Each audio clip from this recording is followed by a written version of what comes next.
Hey, everybody, Jim Cummings here. And if Tigger were here, he'd say, thanks, everybody, for bouncing on in here and enjoying the show. But before we go, I want you to do me a small favor. Hit like, subscribe, and give us a thumbs up if you're enjoying the show. Now, speaking of enjoying the show, enjoy the show. Welcome back to Toon'd In with Jim Cummings, producer Chris on the prowl. Yes, indeed, ladies and gentlemen. But today, we have a very special guest, and I'm wearing this in his honor.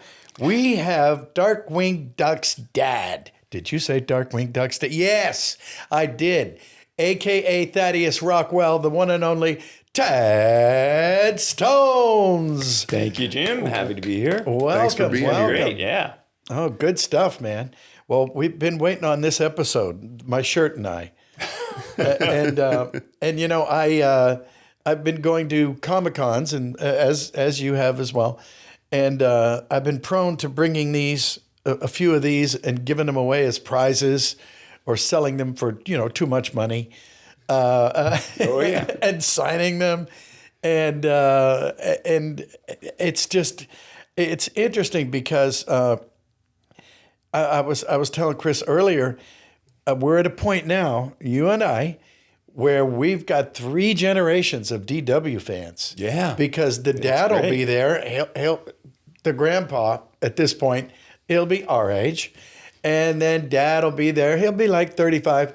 And there's little Junior. He's 5 or 6. And I am the terror that flaps in the night, And it just gives me goosebumps. Well, this last con that I did a few weeks ago, I had, because we're trying to clean out the house and hopefully move someday. I can only imagine. Anyway, I had an old vinyl Scrooge McDuck money bag from the original DuckTales. It was something they'd give to syndicators or something like that. No kidding. And I, of course, had all these little PVC figures, plastic figures from Kellogg's and other places. Oh, yes. That sell for various amounts on eBay and whatnot. And I said, I'm just going to put these in a bag, and then if you buy something from me, you get to reach into the bag, or if you're a kid. I specified a real kid, not just one in heart. Not one in heart, yeah. But it was so much fun because there was dads who were coming up, and they were, the super fan. They're just getting their kid into it, and the kid would reach in and get something that the dad would want. And you could just see it right there. And I said, well, Father's Day is coming up pretty soon. Yeah, and, that's right. It was just a light bulb on how excited they got on that sort of thing. I remember, and this is years ago when, speaking of Comic-Cons, right? It was one of the very first that I ever went to. So it was probably a good 10 years ago. And I don't think Darkwing was on Disney Plus or anything quite yet at the time. Mm-hmm. And there was a little guy walking up, and he was 5 years old, and he was Darkwing. He was dressed as Darkwing. He was cosplaying Darkwing. And here's his dad, and dad's about 35. And he goes, I have the terror of hoof. It's in the night, Darkwing Duck. And I said, good for you, buddy. Boy, that's great. And I go, okay, well, I just have to ask Daddy a question. I go, okay, this show's been off the air for like 10, 15 years. How the heck does he? And he goes like this, and he reaches into his bag, and he pulls out a stack of DVDs, and he pounds them down. And he goes, because I'm raising him right. And I said, yes, you are. Yes, you are. You are raising him very, very right. And, of course, I signed him. Oh, and then they probably went over to you, and then you signed them. Well, I think my first convention I did, I've been to conventions both as a fan and to promote things with Disney me too. and whatever. But when I retired, the first time I was invited as a guest, I was like, really, you're going to fly me to Atlanta? Sure. I'm going to get a hotel room? Okay. Yeah, we'll give you a table. And that was when I said, oh, I need something to sell at the table. And I started doing sketches, which I'd never done before, very self-conscious about. But at that you convention, can do them with your eyes closed. the surprise of the convention was fans came up, and these 2 women came up separately, and they said, and they got misty-eyed about Darkwing. And they said, the relationship of Darkwing and Gosling got me through my childhood, because evidently one had a father was gone, or the other one, maybe the father was terrible. You know, I did not press for details. Yeah. And eventually they found each other and got to cry together and became friends and all that. And then the second day of the con, a vendor comes up to me. And, you know, I have a Darkwing poster behind me. You know? Sure. And she comes up and says, you know, I never watched cartoons as a kid. And I'm thinking, strange thing to say to me. Well, so we don't have anything in common so far. Yeah, exactly. And she goes, except this one. And I said, wow, funny. And I told her the story of the women I'd met the previous day. And she just went, maybe that's why. And I went, ooh, glad I could help. Sorry, I had a terrible life, you know. But at that same con, a person came up and she started singing the Rescue Rangers theme song. And she didn't realize that you came up behind her. And then at the end, you chimed in as Monterey Jack. Yeah, too right. Oh, exactly. There you go. So that's the way to do a convention. Yes. You sing and then having the character come up behind you. That's fantastic. You know? That's true. I think they would chalk that one up. That works. Man, oh man. Yeah, and I started doing sketches more and more at conventions, and some of my old artists, the storyboard guys, say, "Wow, you really learned to draw them well," you know. And I said, "Yeah, wouldn't it have been nice when I was actually doing the show?" Yeah, because I drew constantly during the show, but it was always a correction on a storyboard, and make the action like this. Mm-hmm. So I mean, they're fine drawings for what they were, but I didn't worry about being on model. Right. They knew, they knew who the duck was, kind of thing. So. Yeah. It was like drawing to convey a message. Exactly. And that was the unique thing in my career. I was an artist and a writer. Mm-hmm. And I started in animation right out of college, like 3 days out of college. And there's not many of you. There's not many. Yeah, there's more now because there was those whole shows that were less script oriented, like the writers would do an outline and they were more storyboard oriented. And a lot of those people appreciated writing. The writers appreciated the visual sense, and then those people ended up producing shows and all that. So, but yeah, having both sides was rare, certainly when we started TVA. Yeah, well, I always said that you were Darkwing's dad and Ginny was his mom. Yeah, definitely. Because Ginny, I've said this is when it's like, you're not the voice of Darkwing around the world, obviously, because in Russia they have different names, different names for the characters, obviously different language and all that all around the world. But you're the Darkwing we worked with and designed the character from. And you and Ginny, I remember how when you first did the kind of flat sound when something would squash him, that kind of thing. That like the next episode or the episode after that, something happened and you did a different cartoon. I'm sure it was hilarious. Sound effect.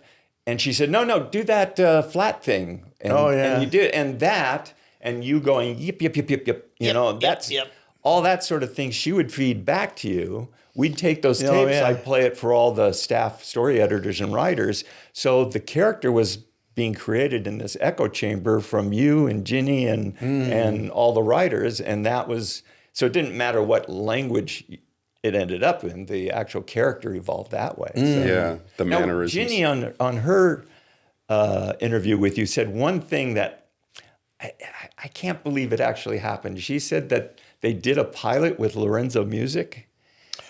And I was saying that was, I said, I mean, back in the day, to use both phrases, there were actors that we had worked with from Wuzzles and Gummies, Chip and Dale and DuckTales and all that. So a lot of those people were like, I loved working with so-and-so. Yeah, and he was a gummy, but he was Tummy. Yeah, exactly. But it's like to have him do a whole pilot, that would have been a executive decision, would have to sign up on it because that would have been paying somebody for doing a whole pilot. And he was just never in my head as just energy. Didn't matter about the voice, just energy. Can we tell everybody who Lorenzo was in case you don't know? That Garfield, right? He was Garfield. And Carlton, the doorman. Carlton, the doorman on Mary Tyler Moore. And he used to do it. He used to joke about it. He goes, "Well, if you want, I could do a medley of my greatest voice." and that was it. That was it. If you hired Lorenzo, that's what you got. You know, not the most dynamic, not the most explosive. He was not Mel Blanc, you know. The guy you bring for a billion voices. You know? Yeah, no, that's so true. But a hell of a nice guy. Oh yeah. I saw you say that you had Jim right away in mind for the role of Darkwing Duck. I worked with Jim. Oh, good. In all those shows. Starting with Gummy Bears, because that was the first one I did at Disney. And then Rescue Rangers, before it was Monterey Jack, we did like Rescue Rangers 4 people because 3 of the people always did a million voices, and it was always Corey and Tress and Jim. And then you'd have some guest star, you know, to fill in the other voices. Yeah, Peter Cullen, Frank Welker, so many. And having that group, you just know who, like Rob Paulson, loved working with Rob. Oh, sure. And he used to joke around with a voice that became Steelbeak. And that was specifically me saying, I want to design a character for that voice. Yeah. And it wasn't until recently, and I've already forgotten the other names, that I knew that there was no way they'd say, oh yeah, Jim's going to do it just on my say-so. So we had to try other people. And recently I found the list, and there were the usual suspects at the time. And like I say, I honestly don't remember.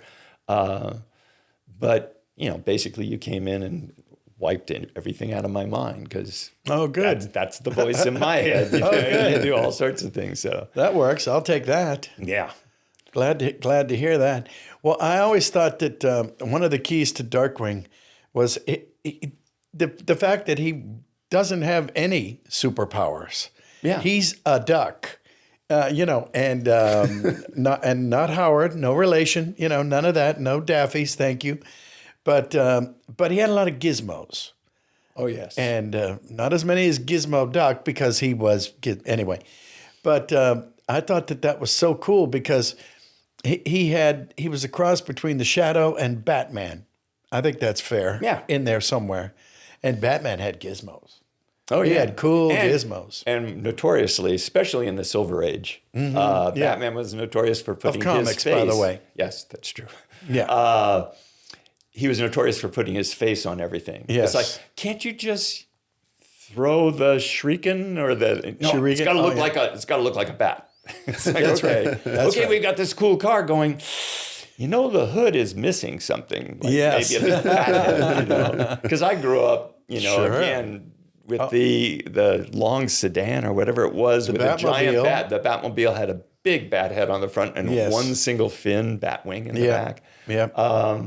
So that's definitely, was in my mind when I was doing Darkwing. And really thank God there was no internet, because if I was able to call up all those old comics I was half remembering, I probably would have gotten paranoid. Well, we can't do that exactly because they're doing it that way. We can't plagiarize, instead of saying, I remember this Flash cover where he was a marionette or, like Negaduck. People say, well, why is Negaduck yellow, red, and black? And people say, well, that's the opposite colors. And then they look up a color chart. No, not at all. Not really. I said, no, they're the color of the Reverse Flash, the most evil doppelganger there was in comics. It was that sort of, so, Darkwing started out as 00 Duck. Yes. And we couldn't use that name. He became less secret agent and became Darkwing.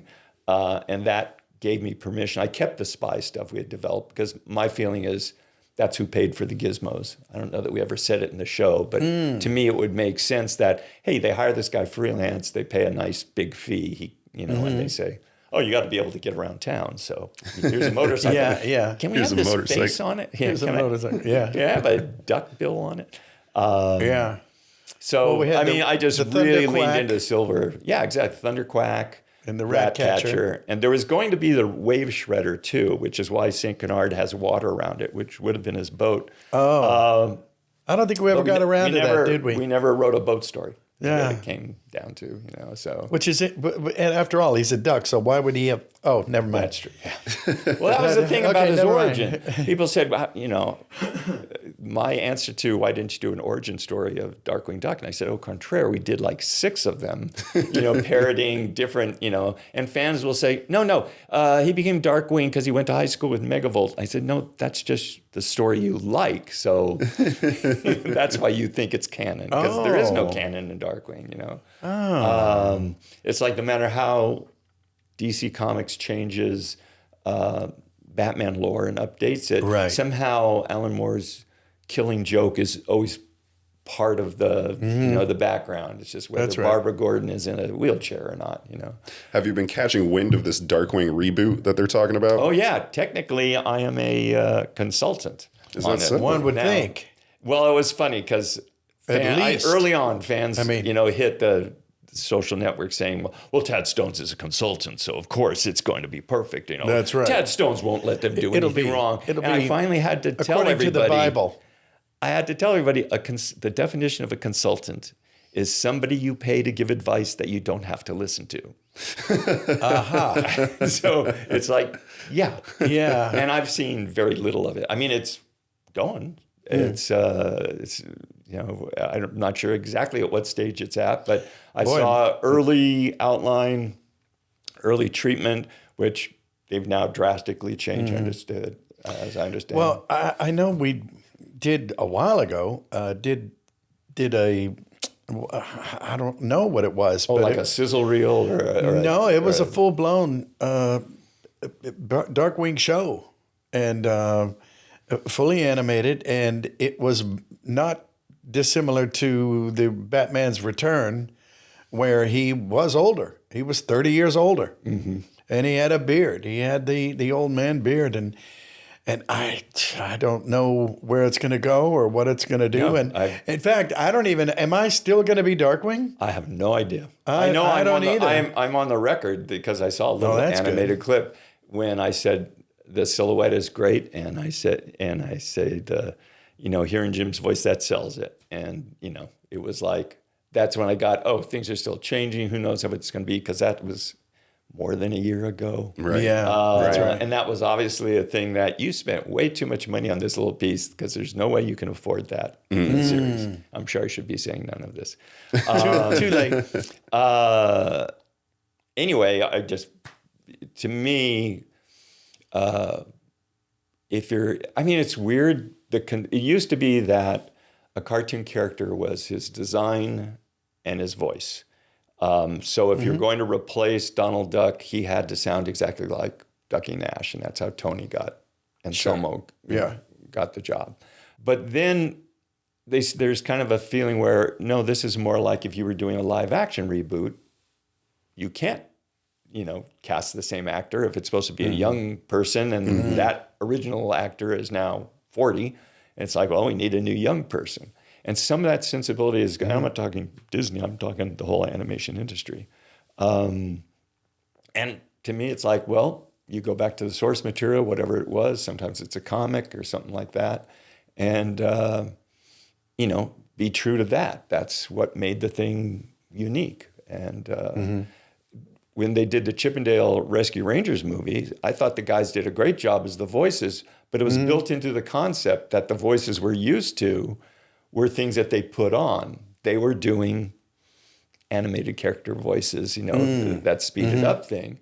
And they still looked like Chip and Dale. Yeah, right. Even though they had turned Dale into a CG character, he still was on model as far as if we were just going to say, hey, let's turn a bunch of Disney characters into CG. That's the kind of transition you'd say. It's like, that you kept the same design. It's just fuzzy now. You know? Yeah, that was a kind of an interesting piece of work there, wasn't it? I enjoyed it because I took it as it is. It's like, no, they're not doing more episodes of the show. This doesn't have anything to do with the show. Right. The conceit of this piece of fiction is this is the behind the scenes movie while that show that you love was made. Yeah. It was very interesting. So, I mean, it was what it was. Yeah, it was fairly successful. And as far as I know, who can tell with streaming? No kidding. But I laughed a lot, Yeah. Mm-hmm. Yeah, your point makes me think about when the Sonic movie was first getting released, and they had this commercial, and Sonic looked nothing like Sonic the Hedgehog, that everybody's used to. Human teeth. Yeah, exactly. You know what I'm talking about. And then it's nice to see, though, at least they listened to the backlash. Yeah. Well, and then they had fun with the character in the Chippendale movie. That was a lot of fun seeing those characters. And a certain duck-billed Avenger made a little appearance at the very end. Yes, he did. Appreciate it. Yeah, I do a voice in that movie too. I actually played myself. Oh wow! There's a scene where the boys Chippendale are offered a television series by a Hollywood producer. Right. That's over the telephone. That's my voice. Yeah, that's wonderful. It's funny because I just it's one of those things where I guess it was during the pandemic for that matter. I'm recording lines into my phone and just sending it to them. But I'm doing it as we would do it, back in the day where you do a bunch of takes. You say, take the first half of A line and the second line here. Take this where, And so I did things. I'm listening to my own voice in the ear, and I said, you might want to do that sort of thing. I'm sure they went, yeah, whatever. Take the third one. That's yeah. But too much work. Not kind of cut and pasting, Did you do And I'm not doing it anymore. But what I really loved, that I guess is super rare, if it ever happens, is getting the cast together in the same room, and they're doing the show in front of you, and you're working off each other, and that way you can ad lib in a smart way. That is so much better. Like that. Yeah, so much better. I can't remember the last time I did a show that we were all there. Yeah, I couldn't tell you. I mean, years. Long time. Yeah. Way before COVID. And it wasn't COVID that did it. Oh, no. It was, it didn't help. But boy, I can't even, I'm lucky to bump into people going in to do a record, other actors. Yeah. That was so much fun while you guys are waiting, while somebody else is doing their lines. You're out in the green room snacking on Oreos or pretzels or whatever. And absolutely. Chatting people up and talking about, what happened on some other show. That was the silver age of cartoons, not comics. Yeah. Or might have been golden. Yeah. Could have been golden. I'm so happy, and it's a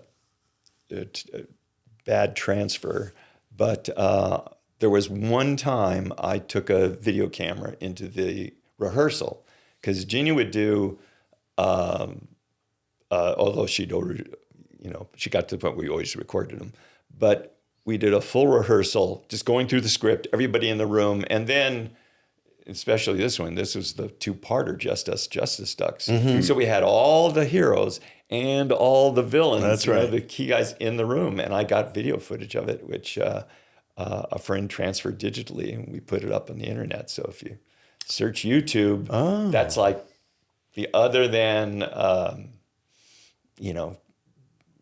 footage behind the scenes for commercial, you don't get, the advertising stuff like that. You get it, it's always one character, one person doing a voice, and the scene's already animated or whatever. But no, that was a lot of fun because it was all the names at the time. So gosh, well, it'll never be like that again. I don't think. And that makes me think too, we'll probably not even have a lot of behind the scenes footage of this era either, because everybody records at home, and who double records themselves? That's true. Well, if they really want to promote you, you're not setting up a camera to record you in your own home little recording booth, Yeah. I'm amazed. Maybe somebody out there is, I don't know. They're thinking ahead. That they've done entire feature films with everybody, all the animators, all the actors, everybody at their houses. Yeah. And a lot of people had to upgrade their computers, things like that. But it's just amazed that they pulled it off. Like South Park. South Park comes to mind. South Park was always a weird animal because, and they used to joke about it, the computers they use to do South Park could animate the dinosaurs of Jurassic Park. Mm-hmm. I mean, they're mega machine stuff like that, and here they're and here they are. But they're able to do it. I think they can do a show in a week. Yeah, they do like a six day turnaround. So they can be really contemporary. That's insane. With it That's like really that. quick. How long did it take to animate a Darkwing? Yeah, that's a good question.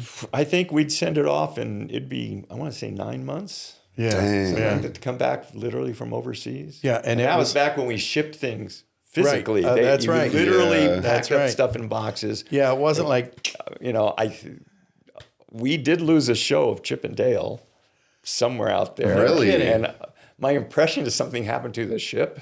So that was, it's like, do we literally put them on ships? Can't they even go by air, Wow. But we, luckily everything gets copied, but that was all original art and stuff that went over. Yeah. Because basically what we would do is you do as much of the designing and the control and the recording and the timing of the action, in studio. Mm-hmm. Then you pack up all that and it goes overseas and they do the actual animation and when we started Like the frame by painting frame and the in-betweens So, and we always send somebody over there who could answer questions on the fly over there that we could talk to and all that. And over there, what country are you going to?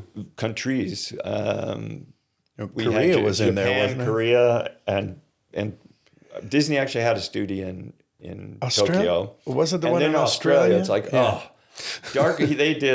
Australia did, thankfully, what I consider the real pilot of Darkwing Duck, which was, there's the pilot everybody talks about where it's the story of Goslin being adopted by Darkwing, which started off the show. Close your eyes, little girl blue. Exactly. I used to get payments for that. No kidding. Yeah, because I wrote half the song. Because half the song is the code. Yes, that's right. Thing, so. It was, I remember it well. Yeah. God, it feels like, boy, I remember all that stuff. I'm not too good with yesterday. But 20 years ago, why do I know that?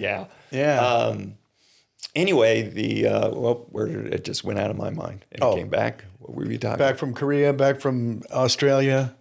We were talking about... I was saying the real pilot was that sinking feeling with Professor Moriarty. Well, I don't know if we called him Professor, but Moriarty. Yes.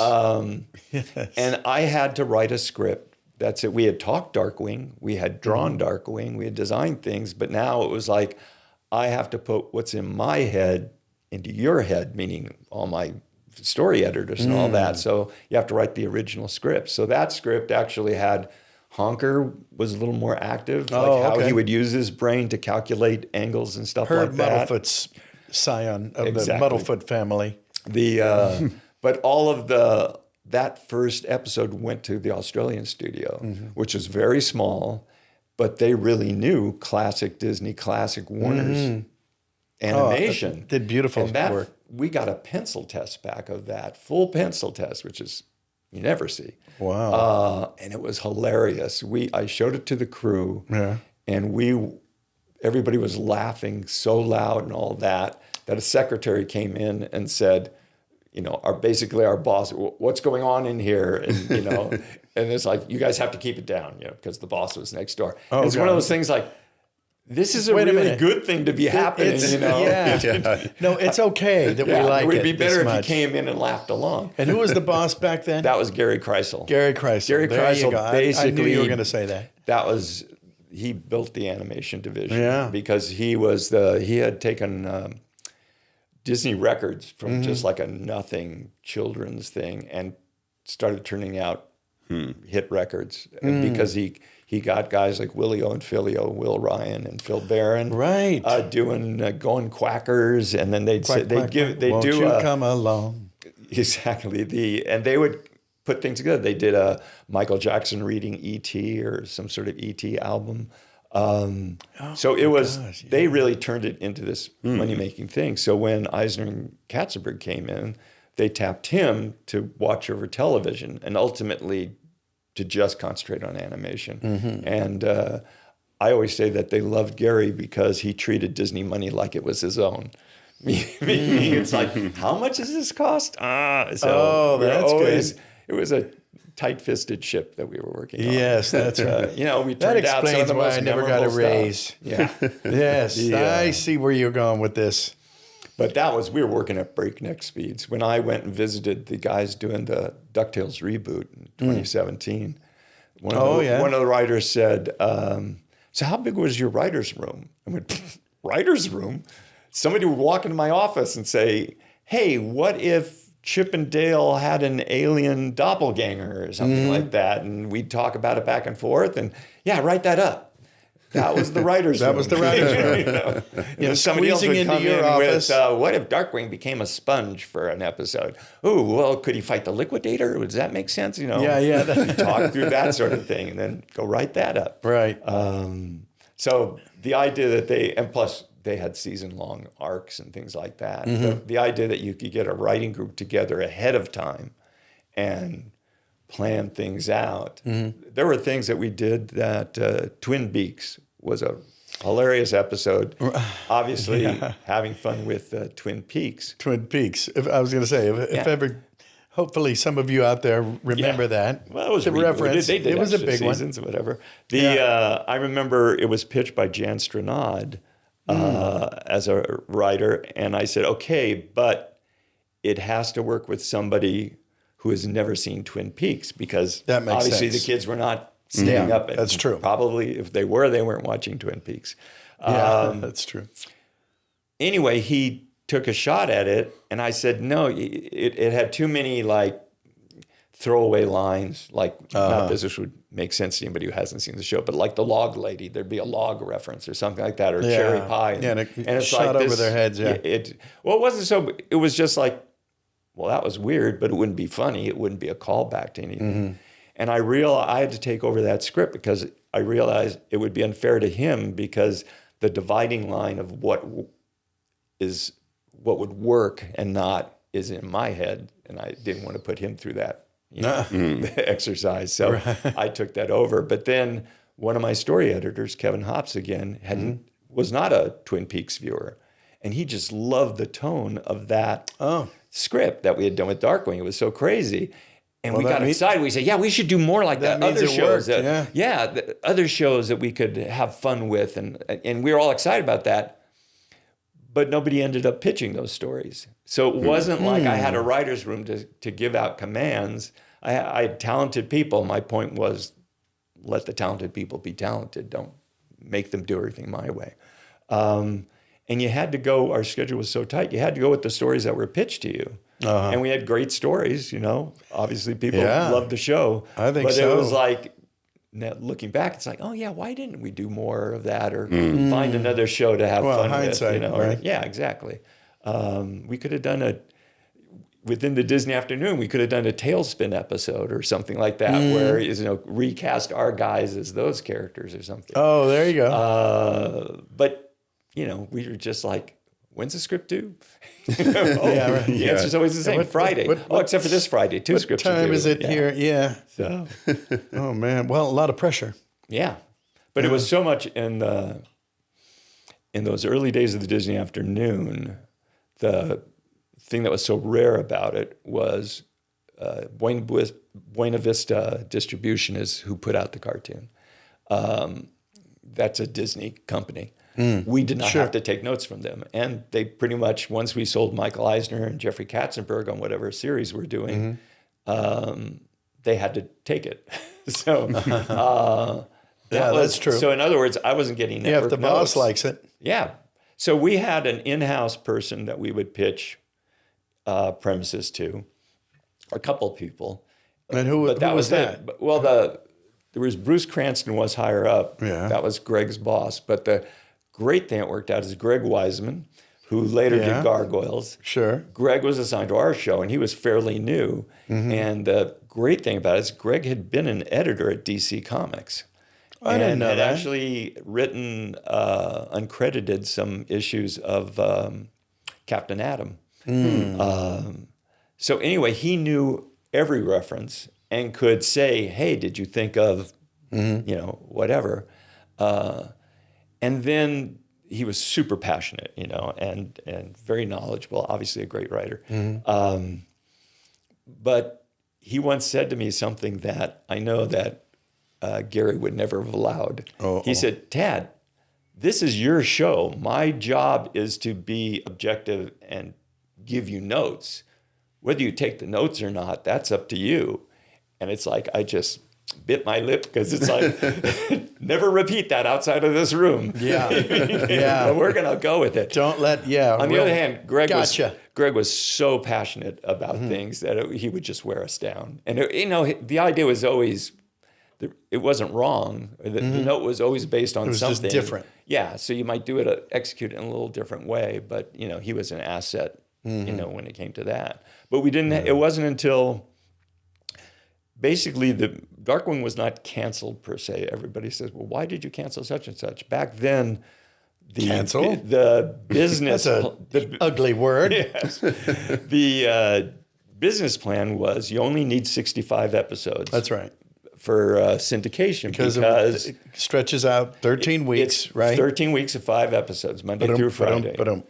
Now, if you have a toy line like Transformers that you're hyping, and that's the main reason for the show, you can keep going as long as you're turning out new toys. But for us, it was like 5 episodes, that's it.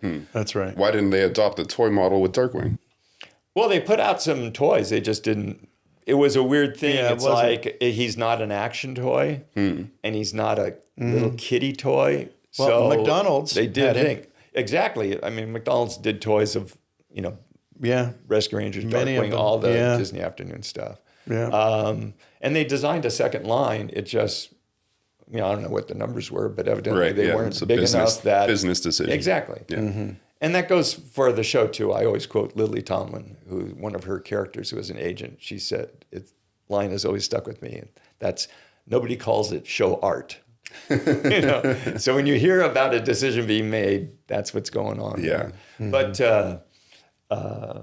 with Darkwing, and this is before Disney owned ABC, ABC had seen stuff or heard about stuff. I don't know if they were officially pitched it, but they wanted 13 episodes of Darkwing Duck.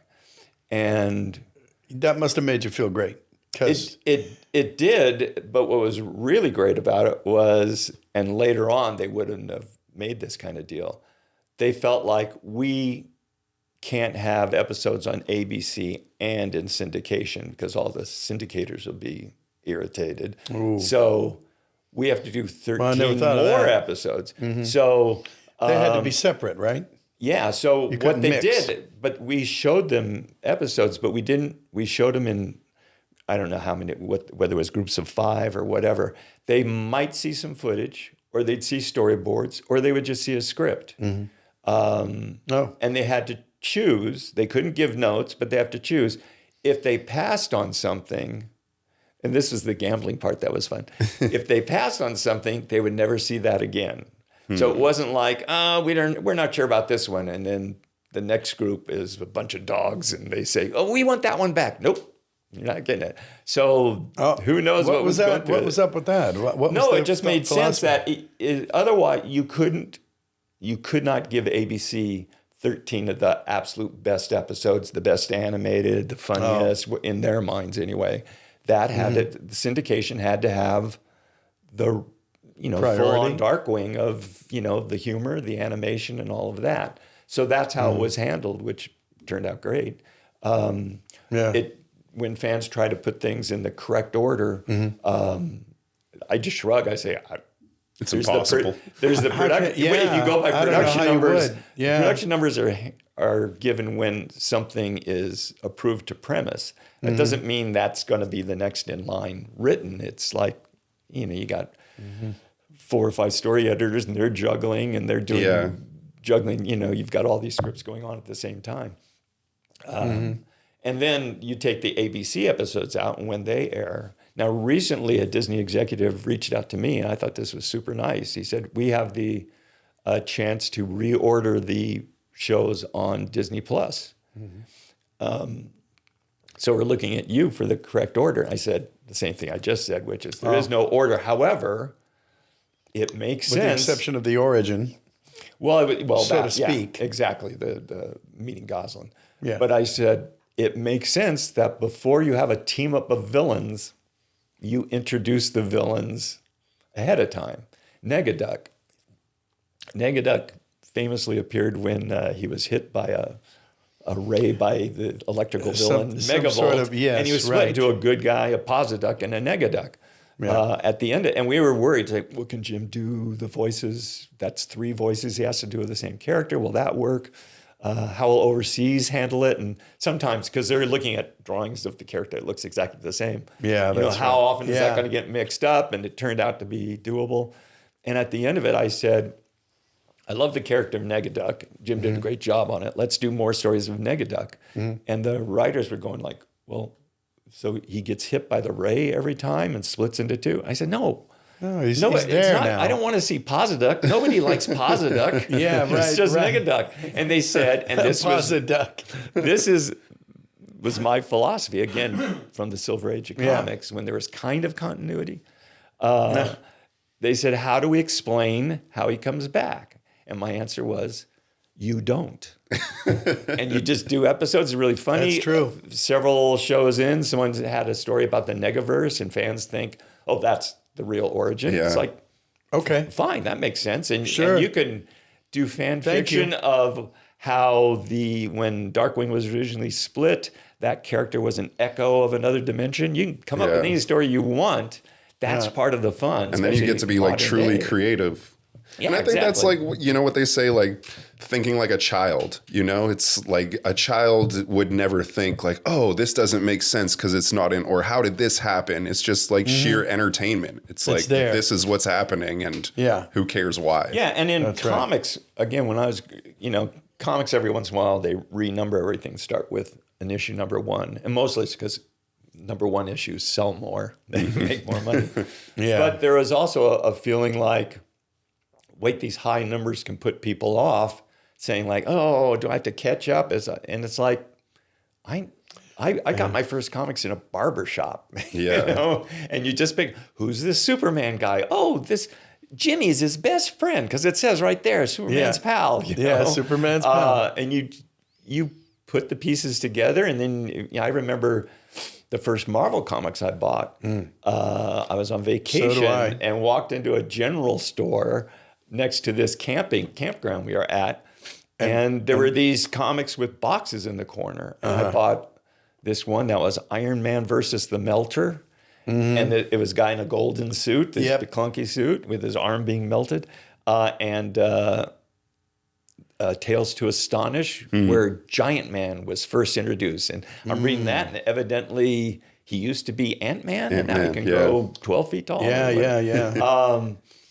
And there was something about how those were written that I went back and bought anything with that little corner thing. And as we went around, this was up in Lake Tahoe, we drove around the lake, and every time we stopped, that was back when comics were in spinner racks everywhere. I'd look for those kind of comics. Or 12. They were 10 when I started and quickly became 12. So, and I think 15. my first Spider-Man was Spider-Man versus the Vulture, and all that stuff stuck in my brain, specifically for Darkwing. People say, oh, the Liquidator is based on Hydro Man. And it's like, I have never heard of Hydro Man. I was in college in those years, and I didn't have a comic store nearby. He's based on the Sandman, Spider-Man number 4, I want to say, because Sandman escaped from Spider-Man by going down a drain in particles like that. And he stopped Sandman, maybe in that issue, by throwing bags of cement at him and then hitting him with water. Right. And we used that gag to freeze Liquidator. But that going down the drain just seemed, and then what made Liquidator fun was the idea that he was this super salesman and always talked in. I remember that. That was such an odd, and Jack Angel was... he was the Liquidator. Wait a minute, Darkwing. I remember. I think he did that. Well, he did it in my imagination anyway. And then, just jumping back randomly because it occurred to me, our various shows were created in bizarre ways. Rescue Rangers started off as a pitch for Miami Mice. And it was just Miami Vice was huge at the time, and we had a gong show with Michael Eisner and Jeffrey, and they always loved tricky names or names that are clever because the idea was play on words. You had to create a great show that would keep an audience. But if you had like a title that was intriguing in some way, it's like, in theory, more people check out your great piece of entertainment, and you keep them, which is how Darkwing started. And I was told to create a show called Double O Duck, and we had done a DuckTales episode with Launchpad, and the marching orders were, it can't be Launchpad. The whole point is create a new character. But it started with just that name. Yeah, Launchpad is very heroic anyway. Exactly. He's all of his ways. He might as well have sidekick, stamped on his forehead. Yeah, he made a great trio with Darkwing and Goslin, Yeah, Terry was great too. Yeah, the guys doing the DuckTales reboot, the first time I visited, Frank Angonis, who was the co-producer and story editor of that, it was the worst kept secret at the studio that the show he really wanted to do was Darkwing Duck. And he was like Darkwing Duck for Halloween 3 years in a row. He got out of a school book report by doing a report on a Darkwing episode. Anyway, so we naturally started chatting about Darkwing. And I said, well, what's really the heart of Darkwing is Goslin. And he said, no, Dad, we know. Darkwing Duck is the story of a father and a daughter and a launch pad. Yeah, and that's true. And I said, okay, you got it. I trust this guy. So, yeah, that's true. But anyway, Rescue Rangers started out as Miami Mice, as that goofy name. That name's so funny. And then, Miami. And I remember at the meeting, somebody said, well, what are they going to, they can't do drugs. And Michael said the cheese, But, when we actually. Cheese. Exactly. When we started, working with stories, it was like, we quickly changed it, and I don't know that legal said anything or I did it out of caution, but it quickly became Metro Mice. Mm-hmm. And we did a whole script for it. We created a character, Fat Cat, and Jim did Fat Cat, and that was exactly the character who ended up, and the original designs ended up in Rescue Rangers. Mm-hmm. And that was a case where it used to be like NYPD Blue or with mice, and it's just like there's a lot of murder in those shows that we can't really do. But I found a piece of artwork in an early mini Bible for the show that had the mice holding guns, and they didn't have rubber darts in them; they were just like pistols. Oh wow! And I was like, what were and it we wasn't thinking? A gas gun. Yeah, exactly. Can't tell you how many of those I've signed. Oh yeah, at conventions. I guess people do it with what. Oh God, I'm going to forget the name of the instrument that makes them. Oh, the 3D printers. The 3D printers, yeah. It's like, wait, that sounds like magic to me. And they make what? Pretty much. Little gas guns. Darkwing Duck. Yeah. As in, suck gas, evil doer. Yeah. That used to be his second thing that he would always say. But and you remember getting the notes? Yeah, it was like people. You want to tell them about that? The mothers kept thinking it was suck ass. People do. Yeah. It was like, well, that would be an edgier show. Well, yeah. Well, they I can't remember if they were live, but I feel like ABC. It was ABC. It wasn't like the syndicated people that we worked with, but they were going. Now, by the way, when Jim says. He's getting out the gas gun and he's going to shoot it. What is he saying? Suck gas, evil doer. They go, okay, so that is what he's saying. Okay, do me a favor. Have Jim hit that G. Exactly, Got it. That would be one of those. Take the G off of this word where he says good. Yes. Edit it onto here. Yeah, that's right. Yeah. So, on the other hand, suck ass, evildoers. There, I just wanted to get that out. Exactly, yeah. I feel better now. Okay. And also, because you and I are both old comic guys from like a way back. And I don't know I don't even know if we've ever really talked about this, or maybe I did pick up on it from a previous interview of yours, but there was always a little bit. And this is we're going way back now, comic books, of the Spirit. Remember him? Oh, I just literally 2 weeks ago bought a Spirit artisan collection. What? I already had the two big artist editions, where they scan the original art pages and put them in. Those things are just fantastic. Oh. You have to build a bookcase for them because they're huge. And then recently I got, for my birthday, I got... Happy birthday.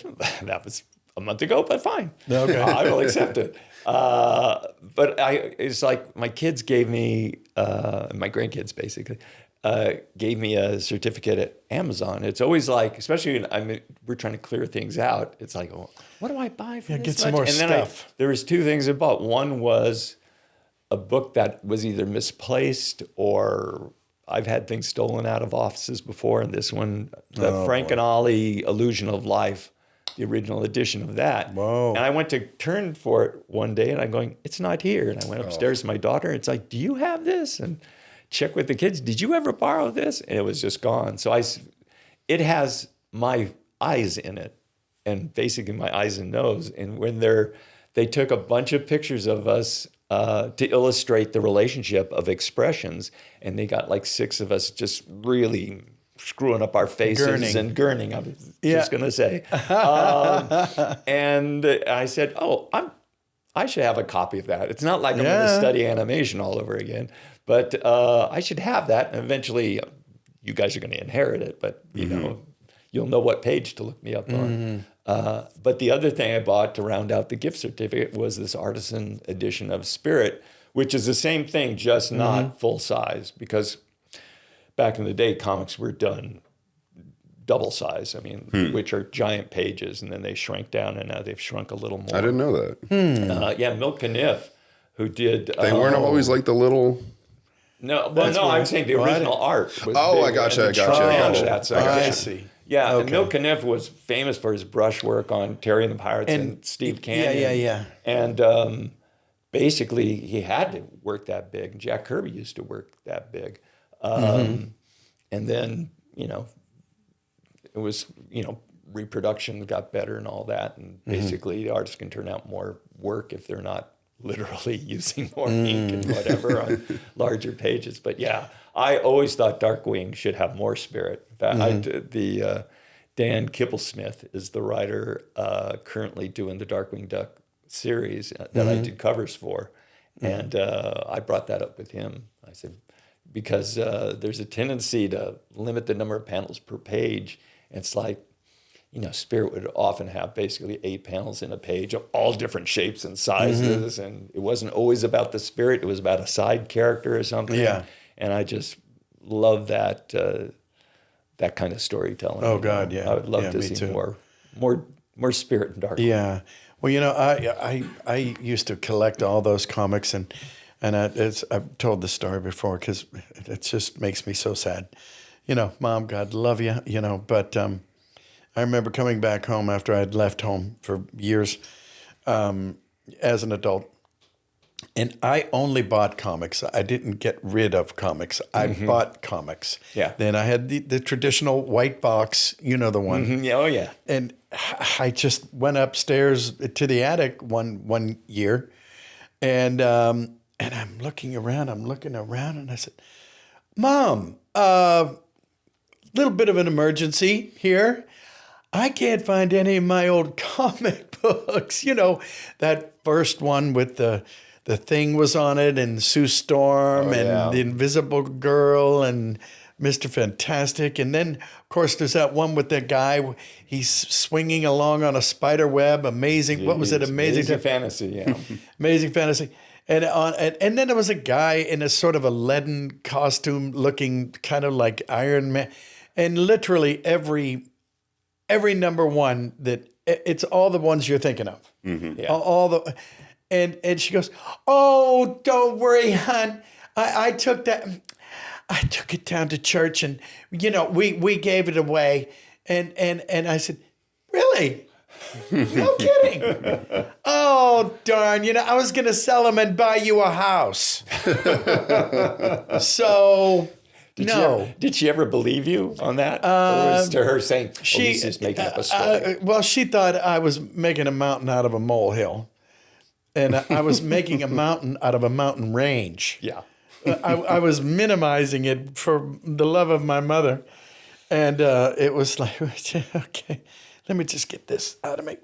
Oh, okay. Well, I'll feel better now. I used to buy comics, the Silver Age ones, when I was real young. And and my dad would buy some for me because he had originally wanted to be a cartoonist. Unfortunately, graduated in like the Depression and was more about feeding your face instead of feeding your dreams. Oh yeah, I had all those stories. Yeah, but he had all these how to draw cartoon books. Oh, that no kidding. I grew up on. That's why I knew Milt Caniff and Al Cap and all that from the famous cartoonist course. I loved still Al have, Cap. Yeah, loved Al Cap. But I would lose track of them. It's like I'd have a stack of like maybe a foot tall, maybe a little less, something like that, and then they'd be in a certain drawer, and then they would not be there anymore. But I wasn't, I knew them all, but I wasn't, they would not be there anymore. It was not like, oh, you threw me in the comics and all that, until the Marvel comics that I talked about on that vacation. Oh, and then that's when I wanted to be a collector. And that's when collecting was fun, because every used bookstore would have like a box of magazines, and comics that were for a nickel. That's right. I got 2 copies of Avengers #1 for a nickel each. I got all sorts of there. So at a certain point, I had complete sets of, up to a certain point, whenever I stopped the run, the complete runs of almost all the Marvel comics. When I finally went to, and then I realized that this, I don't think I'd retired yet, but it was like, I realized a lot of these comics I was buying to keep up a set, and I wasn't. These are like recent Well, what I considered recent was decades old. Metal Men. Yeah. Oh, I loved Metal Men. Yeah. Those I hung on to. I knew that would time. ring a bell. I traded them in at House of Secrets in Burbank. Sure. And, that's then later on, I actually put the rest of my collection on consignment at a store that changed hands now. But their problem was, and they sold a bunch of them. Mark Waid, I think, also the comic writer, also had his on consignment there. But the problem was, I was a comic reader. My comics did not go into plastic bags with boards and things like that. Same here. More recent ones did, because that's how they sold them for a while at various comic shops. That's true. So I got money for them, but mine were readers. And if you're going to be spending several $100s on a comic book, you really want the pristine, the best condition. You want it, yeah. What I don't understand is the whole slabbing thing. The whole what? Slabbing, where you take the comic, you get it graded, and they put it between plastic, and for all I know, suck the air out of it. I bought 2 of those to never see it again. Yeah, I agree. Well, I bought them, and I said, "The hell with it! These are just going to be investments." And they were 2 Winnie the Pooh. You've seen them? They're sitting around the. Yeah, and they were in there, and they were graded, and so one is a 9.8.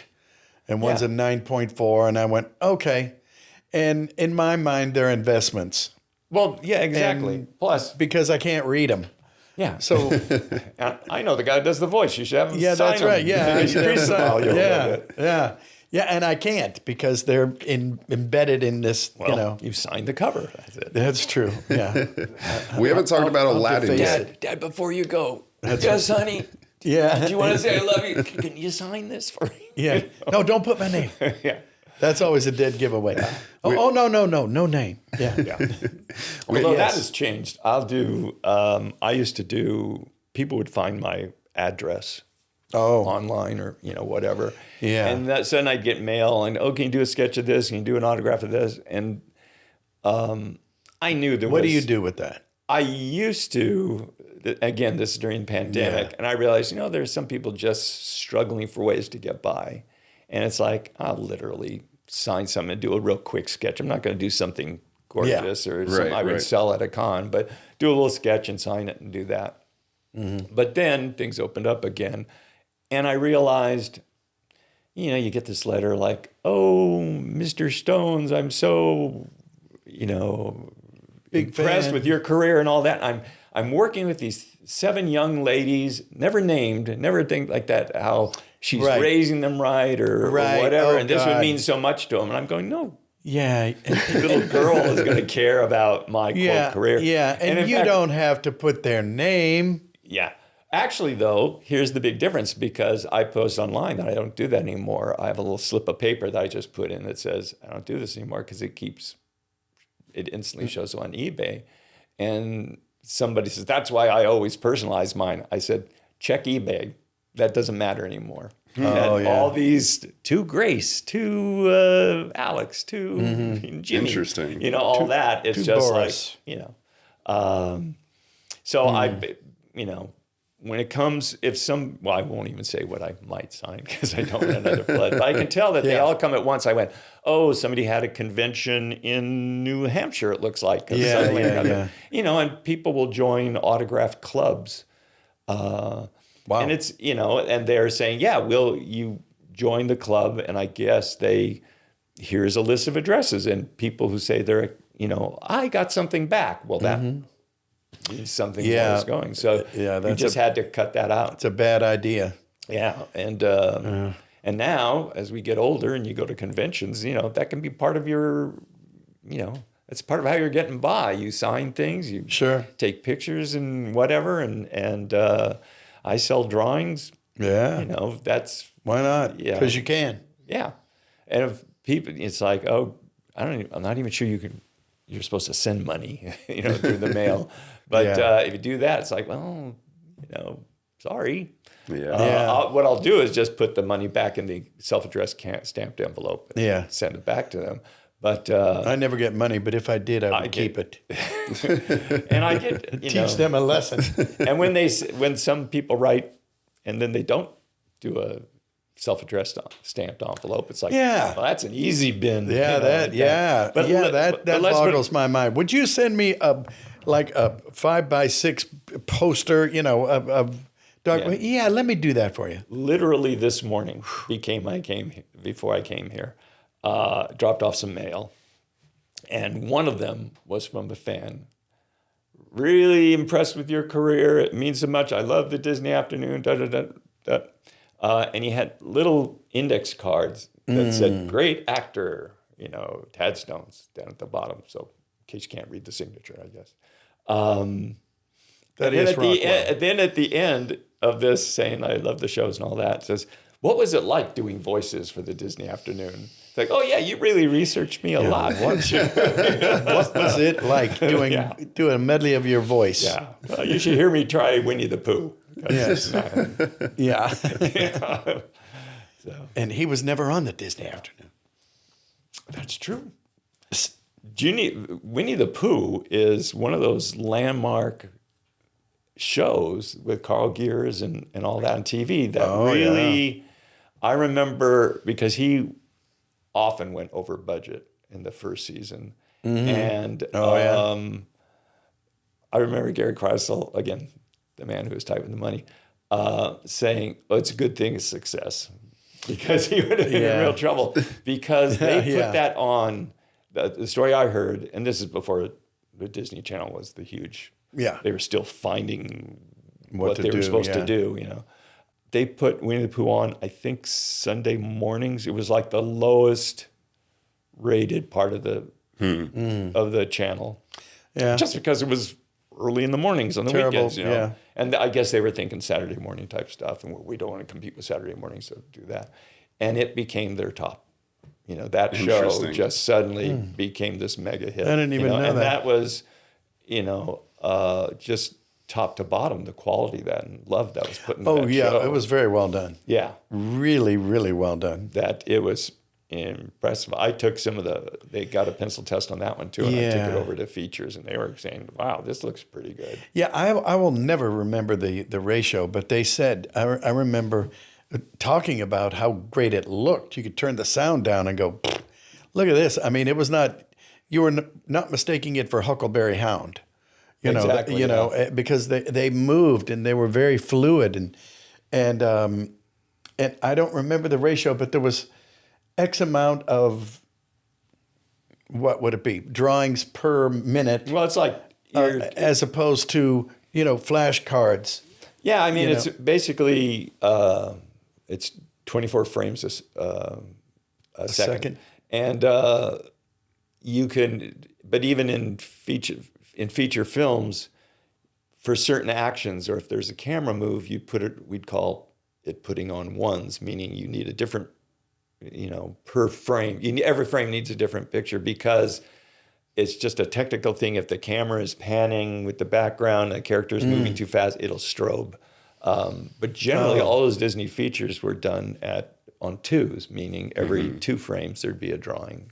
So full animation doesn't really have a lot to do with how many frames you do. It's what you do with those frames, the acting that was put in. We try to do that in our shows, and not just have characters, doing some cycle in the background or something. And that's why we sent those, directors overseas to do drawings and animation and all that. Yeah. To oversee overseas, yes. Yes. So, but all those shows, and Jim was a big part of those early days of I was not very the fortunate. Disney Afternoon, actually Disney TV animation, from the very beginning. So you weren't in Wuzzles, correct? I wouldn't. I don't. No, I don't think I ever did a Wuzzle. Yeah, I came in right after. Staked into gummy bears. Yeah, I was going to say taking over for Paul and all that. I don't know what the first. The first Disney thing I ever did was Dumbo Circus, and that was, that was for Disney Channel. I think it was one of their first shows too. So, and I just, I thank God all the time. I was there when Disney TV animation was taking off, and so was I. So I mean, a bit of right place, right time, but hopefully I deserve to be cast. But I often think that there will never be a time like there never has been, that to my knowledge, that there were that many people, that many artists and writers and music people and actors all coming together and all just coming up with this fountain of creativity. That thing I said about I didn't get notes from, Buena Vista, and ABC couldn't give me notes in the first 13. They wanted a second season. All bets were off. That meant, because we had done our 65 plus 13 for ABC, that meant I had to do it the normal way at the networks, meaning pitch them premises, get their approval. And people say, did they kill any ideas you really wanted to do? And I said, we pitched, for every one, we pitched, 3 or 4. So it's not like those things get retained. Like I say, it could be like, okay, no, seriously, Darkwing becomes a sponge, but he has to fight the liquidators. That puts him at a disadvantage. Yeah, boy. Here's the B story of the emotional thing of it, because he thinks he can. He's useless and all that, and Launchpad is using him to clean the car or whatever. Well, he had the best villains, and that's probably more than I would remember of anything else. So it's like, no, everything I wanted to do, we basically did, except in hindsight, we should have done an episode of such and such. Yeah. But that last 13, we had to do notes. So I figured that's never going to happen again, of that arrangement of a distributor not giving notes, whether it's a network or a syndicator, and management kind of, they would really watch you like the first 3 scripts, and then it's like, Gary had a job to do running the division, So, and then when the first footage came back, everybody be poised to do more notes. The one time I thought it would happen again is when DreamWorks created their television animation, and they were doing 22 episode things. It was all in-house. And I said, it can happen again. It's all in-house. They hire these creative people and let them go. Just make sure, have somebody watching over. And instead and that was the only thing. And I wasn't working there. A lot of my guys had moved over. But instead, they brought over people from features to watch over stuff and give notes on the early things. And the problem is features, and I was told this when I started at TV animation, features and TV is a whole different thing. Oh, yeah. What John Lasseter was able to do with Buzz Lightyear when they did a Buzz Lightyear adventure at the beginning of Toy Story 2, I think, was fantastic. It's like, well, how long did you take to conceive and storyboard that? 5 minutes, 3 minutes, 5 minutes, because we have 22 minutes to get out every week. That's the huge difference, that is a huge difference. You got to be a genius at a much faster pace. That's right. You don't quite hit the mark. Anyway, the people, they just, pilots were done and redone and all that. And it's just like, it's not brain surgery. Here's what you identify the key things you love out of the movie and the characters. You've got these great people, working for you with great track records. And, sure, somebody can give notes, but don't stop the train, So that's when I realized, it really isn't going to happen again. And when it comes to recording stuff, that was, part of it was actor schedules, because you guys were getting so popular that you were booking more work, as opposed to, I forgot what the rule was, but it was like, hey, once we book them, we have them for 4 hours. 4 hours, 4 hours, and that's it. You can, they're... Yeah. So never really took 4 hours. Yeah, exactly. I don't think so. Ever. But, and then the other was just people getting too picky in editorial and stuff like that, where it's like, let the act, you get so much more of having everybody in the same room. Oh, I agree. You have less stress, you feel good coming out of it. I agree. That was just fantastic. Those old and if somebody ad-libs, which I was notorious for, it can screw up things, because if they keep the ad-lib, I've told the story before, where, I did Aladdin, as you know, and there was some guy named Robin Williams who was only, God, and I ad-libbed one or two things, and they kept it, and that threw off Robin's line, and they kept this in the Return of Jafar, where Robin says, well, I'm sorry that, they had to bring him back in to redo. And so at the end of the thing, he ad-lib. I've told this before, but it still cracks me up. He goes, I'm sorry, but that's another ad-lib, and I won't be putting up with this from a tertiary character. And he reached down and grabbed my feet and rolled me up into a blind, and Genie made me vanish. So I was, then I wasn't in it anymore. Really? Yeah. So I personally got the finger from Robin Williams. Thank you. That would have been on the second one. We brought Robin back to take over for Dan. It was. Because Dan came in, and he was kind of green, Genie, wasn't he? A little different tint? He was the same. It was just same that tint. We had, I think it was Charlie Adler did a voice that was really close to Robin, and that was the problem. That it was like, no, you're, too close. Even though Robin and Disney were on evil terms really? back then. I didn't know that.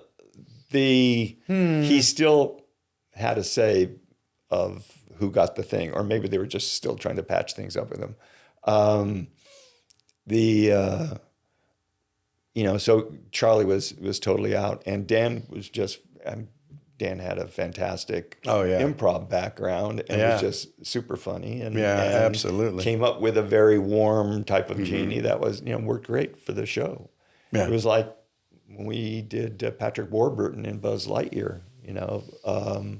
He really was funny. He did a great job of it. And then when it came time to release our multi-parter as a direct-to-video, which actually launched the show. I think it launched direct-to-video. Pardon me? I think it launched direct-to-video. No, Return of Jafar did. I'm talking about. Is that the one? Lightyear, okay. Yeah. Well, I knew it was there. Yeah. I knew it was one of them. Yeah. Yeah. On the Buzz Lightyear thing, Tim Allen had to then ADR Patrick Warburton, and it was just driving Tim crazy because and it turned out fine, but Patrick is a very unique person in his phrasing, in his timing. Absolutely. So Tim was saying, "What is this guy doing?" Yeah. How do I follow? It was a good transition into the series to have a video that has the familiar voice, arguably with a different kind of a rhythm. And then Patrick just did the series, and he was funny. But Return of Jafar did start things, and that was all I was trying to do. Is because budgets were always tight, and I was afraid they were getting tighter, and I thought, if there could just be some other bit of income coming in. And I had, through being at Disney, I had met some middle management people over at Direct to Videos. And I called up the guy I knew and I said, technically I'm doing the sequel to Aladdin. That's right. Are you guys interested? And again, all I was thinking is maybe If you could sell a few copies, it's like, hey, maybe don't cut our budgets as much. Anyway, he took it to higher ups. And you did it organically. You just took up the end of Aladdin, the movie. Yeah, well, exactly. And then, boom, the next day. Pretty much because let me finish the other thing, is the middle management guy took it to his bosses, and they were not interested until they released Aladdin on video. And it was huge and a barn burner of all sorts. Oh, yeah. And I thought, I'm going to call up that guy again. How about the now? same phone call. Yeah. And he went to his bosses. This time they were very interested. And suddenly Jeffrey Katzenberg gets wind of it. And so we suddenly are in a conference room screening it for Jeffrey Katzenberg. And luckily, not necessarily for the quality of the film, but at that first one, the first half was done by Disney Australia, these great animators. The second half was done by Disney in Tokyo. And they were still great, but a whole different kind of animation than what Australia was able to pull off, especially with the genie. And Return of Jafar we took part of the Arabian Nights song that wasn't used in the feature because it talked about, I forget what it was, whether it talked about the 40 Thieves or Arabian Nights, or there was something that fit our show. So Jeffrey sits down, this gorgeous horse animation starts as these riders going across the dunes, and you're hearing the real music, the song and everything, and he gets through the first sequence, he says, guys, this is looking pretty good. And at that point, and he knew it was, costs $3.5 million as opposed to God knows what the feature. Yeah, right. Then he started giving notes. He sat forward, and it was like, okay, we've got to finish this up as an A production. I got to work with Academy Award winning sound designers and mixers and all of that. I learned so much, through that sort of thing. So that really started. Did Doc Kane work on that one? Yeah. Yeah. And legendary. Exactly. Yeah. Legendary. Recording engineer. But that really went out and broke, records. I was never happy with that story. I cringed at it. Which the one? Return of Jafar. Return of Jafar? Yeah. Just because it was in parts, and the main reason why it came about and the reason why it smoothly took off is if you take the genie out of Aladdin, arguably the smartest, but certainly the funniest character in that movie is Iago. Gilbert Gottfried. Sure. And I said, I want that bird in the continuing show. So I needed, and to get him out, it's like, I guess we got to release, Jafar, and that really was the start of the story. It was just to get Gilbert into the thing. Yeah. And that worked out great. What a character. Played across the monkey and Frank Welker and all that. And it really helped make the series, just the dynamics of that sort of thing. The second one, Robin had made up. Jeffrey had left, and whatever their fight was, the guys came in and said, no problem and all that, and amends were made, and suddenly he's doing the voice for us. Although we already had animation going with Dan. Dan, yeah. So Robin. Although it was early enough that we weren't going to make him ADR, it was like he could go from it. But so we had all sorts of things. Okay. There was one sequence that I thought we really wrote toward the genie here. He's really going crazy, where he's going to leap out of the plane and say Geronimo, and he'll be fine. And basically that one, it was when it doesn't matter where it was, but basically I thought that one was. And then Robin gets to that point, and suddenly he's doing a marching troop of bagpipers, and he's going all over the place. And it was just fantastic. So I said, well, whatever. And in fact, he gave us so much material, the editors looked at me and well, actually, it wasn't the editor. It was like storyboard. They go, how do we do this? Yeah. And I said, we need to cut it like music. And I just listened to the stuff. I said, these are obviously funny things. Okay, I want a real fast thing. And now this one is longer. And it was just to have a radio show in my head of just those rhythms and all that. And once we did that, it was like, just go ahead and storyboard it. Yeah. Crazy. And it was a super lot of fun. Yeah. And what was really fun when Robin would talk about the genie later, he would mix up Aladdin, the movie, and the 40 Thieves. That he would the gags, he'd mix them up, and every once in a while he'd say, we'd go like, yeah, that was ours. Yeah. Although that was true of the first movie. To give credit to my two friends, John Musker and Ron Clemens. I was about to bring them up, yeah. They were geniuses. A lot of the lines that people credit Robin with, they actually wrote into the script. But for publicity, they went along with it. They went because Robin did add so much to it. Oh, but, yeah. Some of the ones that were quoted, they just played with it. But I started at Disney 6 months after Ron did, and then we shared an office. I was like 3 months before Glenn Keane, who's one of the top animators of all time. Of all time, yeah. So I actually went to them when they asked me to do the Aladdin series because I had started features. I was very self-conscious. I said, is this all right with you guys? And they say, yeah, sure. And really, by the time Pocahontas came around, I saw Mike Gabriel, who's one of the directors of that, kind of came by and said, aren't you guys doing a Pocahontas series? And I realized it became a mark of, you did a successful film, you have television animation, where I was always carrying this thing of like, TV animation because of our budgets and timing. But it was Michael Eisner's philosophy. And animation was important to him at the end of the Sunday after his first week at Disney, and technically I was on vacation and somebody called me up, we know you're on vacation and it's a Sunday, but can you come to Michael Eisner's house for a meeting?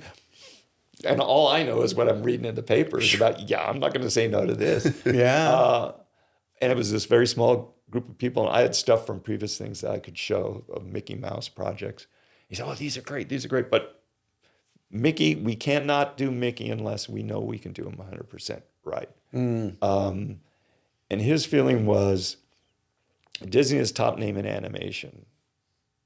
Anywhere there's animation, we should be, but that doesn't mean it's the same. So we should be the best feature animation, and we should be the best animated shows on TV.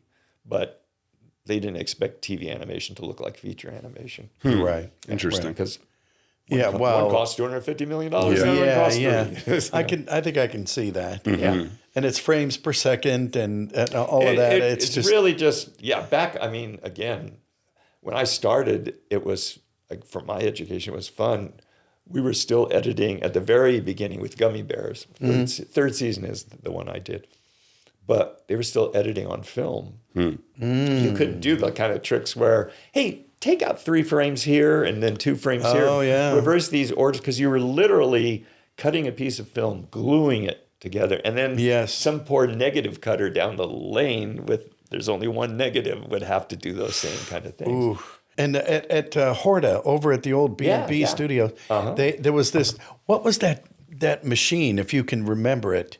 I'm not going to remember his name, but there was a machine, a film editing with big giant reels of film, and it was animation. I remember that. And it would go down and it would come down, and there'd be a screen right here, so he'd go, and then he would cut that out, then he'd put them together. And it was perfect.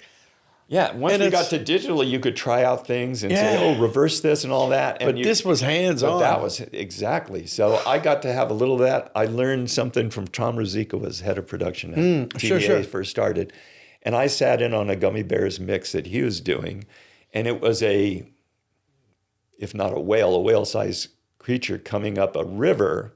And they had wave sound, water sound effects.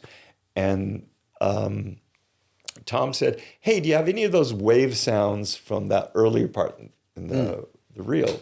And they said, yeah, put some of that in here. So he used waves crashing on the beach sound effects in this other place. And it was like, suddenly it was right. And it was like, that clicked in my head when my favorite sound effect was in Return of Jafar. Your favorite sound effect? It is. There's a phrase understand why. Okay. When I started at Disney, we were trainees, and every once a month we'd meet with somebody in a different part of the company, And I remember with Jimmy McDonald was not only the voice of Mickey, he was the main sound effects guy. Yes. Anyway, he showed how he did the sound effects of popcorn popping because he pointed out that popcorn doesn't make sound. The sound that you associate with popcorn is the popcorn hitting the sides of the popcorn machine, popcorn popper. And he used two thin dowels and a linoleum covered or vinyl covered kitchen chair, and just would hit that and randomly and all that. And it was like, that's like, well, my version of that was Jafar comes out of the lamp. He's now a genie. He is super powerful. Right. And then comes the moment where these wristbands clamp on to his wrists, meaning he's a slave. Right. Again, what sound does that make? You can always do a shing or a magic thing. But I said, get me the sound of a jail door slamming shut. Like an older one. And they did. And from Gunsmoke. Yeah, basically. But actually, no, I wanted the ones that rolled shut so you get a little of that rolling sound and bring it up. Yeah. And it worked perfectly. And I knew subconsciously that's what we were doing. Yeah. Ironically, we did that was great. We did the temp track at one place, and then of course finished up with the Academy Award winning people. But it was, and they did the same thing, but it was just slightly different. And maybe it was just in my head, but it was like that was a thing of there's something that has no sound because it's just two arms going up into the air and then playing with sound to make you think of something else. Yeah. And that's what I loved about my career is that I always said, I learned enough of every piece of the process to be dangerous. That I could give notes and they would make sense. But my goal was always to hire people better than I am in all those places. And that's a good philosophy. Days. Yeah. So you got dangerous. Very much as in let's. Yes. Oh, man. Yeah. Amazing. Well, we're just about out of time here. We have to be out of this studio in just a couple minutes. Yes. But thank you so much for coming on. That was a great conversation. Tad Stones. Glad to have been here. Thank you for having me. Except no substitutes, ladies and gentlemen. Absolutely. Yeah, that was some really interesting stuff that you were talking about. Yeah. Yeah, I think people really like that. People really like that. I enjoyed that. That was a lot of fun. Yeah. Like Rob always says, it's nice to lift up the circus tent and look under there. Yeah, see what those clowns are doing, really. Yeah. See what those clowns are doing. Yeah. What I really liked about this conversation was like you have such a business mind, and like looking at the entertainment industry kind of from that angle, it's refreshing and unique. I feel it was what people, what I had to deal with. I was always the guy dealing with management. In fact, I did my partner on several early Disney shows was Alan Zaslav. And Alan went back to not quite, if he was at Termite Terrace, he was like running around giving people coffee or something like that. But he was at UPA doing Gerald McBoing Boing, and he was brought on as an animation veteran to help out with DuckTales and direct on that. And we were teamed up on several of those early shows. And then things changed and Alan had to go on a different show while I was developing something else. And suddenly Alan was going to notes meetings. And he came into my office and he said, Tad, they said this and this and this. I said, yeah, Alan, what do you think I was protecting you for, from all those years? And I said, it's what you have to put up with. You don't have to do the note the way they say it. You just have to realize, okay, there's a problem there. Have to give them a nod. Exactly. Yeah. But yeah, that was, so whenever I could learn something from that end of the thing, and sometimes just random stuff, like we did Buzz Lightyear of Star Command. One of the key characters was Mira Nova. She was a princess, but she was kick-ass. And they weren't going to do a toy of her in the toy line. And it's because girl toys don't sell. And I said, well, she's a key character. She's the one who actually does the fighting and, hand-to-hand fighting. And I don't think they must have put out a toy line because I designed a toy that they actually did. But anyway, Are there it was residuals just on a thing. toys? No, sadly, no. I'm from animation. I don't expect residuals. Yeah, that's true. Yeah. You know, had I gotten residuals on all the scripts I had done, You'd be doing fine. I'd be saying, "Oh, let me get you guys a bigger studio. You are doing fine. Yeah, we're not worried about you. Yeah, with parking. Yes. Oh, well, thank you so much, pal. Absolutely. Absolutely. And it was always great working with you, Jim. Yeah, The same years. here. You were like, Same here. when I had those teams together, you could just kind of relax and have fun. You know? Yeah. Yeah. Well, we Good hope stuff. We hope all of you guys watching out there enjoyed that episode. That was another episode of Toon'd In with Jim Cummings. If you like that episode and like this show, be sure to like and subscribe. It helps us out. It helps you out. Helps you find more content like this. And if you like it so much that you want to see more, good news. We actually just recorded an episode for Patreon exclusively. Exclusively. That's right. Very on Patreon. exclusive. You can see exclusive episodes, stuff that you don't get to see here on YouTube, extended episodes, all that good stuff and much more. If you want some merchandise, you can go over to Jim Cummings Closet on Shopify, get some good stuff over there. And you can check the link in this description for any upcoming convention appearances that Jim has. Very true. Until the next time, I'm producer Chris, the legend himself, Mr. Jim Cummings. Oh, yes. And the legend Tad Stones. Thank you so much for being here. Really appreciate it. Thanks, Tad. And we will see you guys in the next one.